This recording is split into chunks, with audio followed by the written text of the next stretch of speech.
नमस्कार भावांनो, आपल्याला आज बघायचंय कॅनवा या ॲपमध्ये कोणते नवीन फीचर आलेले आहेत आणि ते कशा पद्धतीने आलेलं आहे ते आपल्याला बघायचं.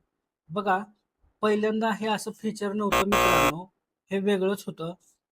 हे इंस्टाग्राम स्टोरी, इंस्टाग्राम पोस्ट, नंतर फेसबुक कव्हर, फेसबुक स्टोरी, नंतर मोबाईल व्हिडिओ किंवा टिकटॉक व्हिडिओ, यूट्यूब शॉर्ट्स हे आतमध्ये दिलं गेलं होतं मित्रांनो. तर अशा पद्धतीने हे आता आलेलं आहे. याच्यामध्ये टी शर्ट, परत स्टिकर हे अशा पद्धतीने तुम्हाला तुमच्या होम पेजवर अशा प्रकारे दिसतंय मित्रांनो. तर याचा आपण काय करूयात, एखादा डेमो घेऊयात. डेमो आपण कशाचा घेऊया, तर इंस्टाग्राम स्टोरीचा घेऊयात.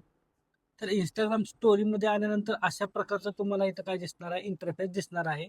आणि याच्यामध्ये डिझाईन देखील भरपूर आहेत. या डिझाईन तुम्ही काय करू शकताय, इथं सिलेक्ट करून तुम्ही काय करू शकताय, इथं प्ले करू शकता.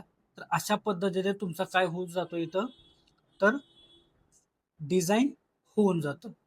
तर भावानं तुम्हाला हा व्हिडिओ कसा वाटला नक्कीच कमेंट करून सांगा आणि अशाच नवनवीन व्हिडिओसाठी आपण भेटणार आहोत नवीन व्हिडिओमध्ये.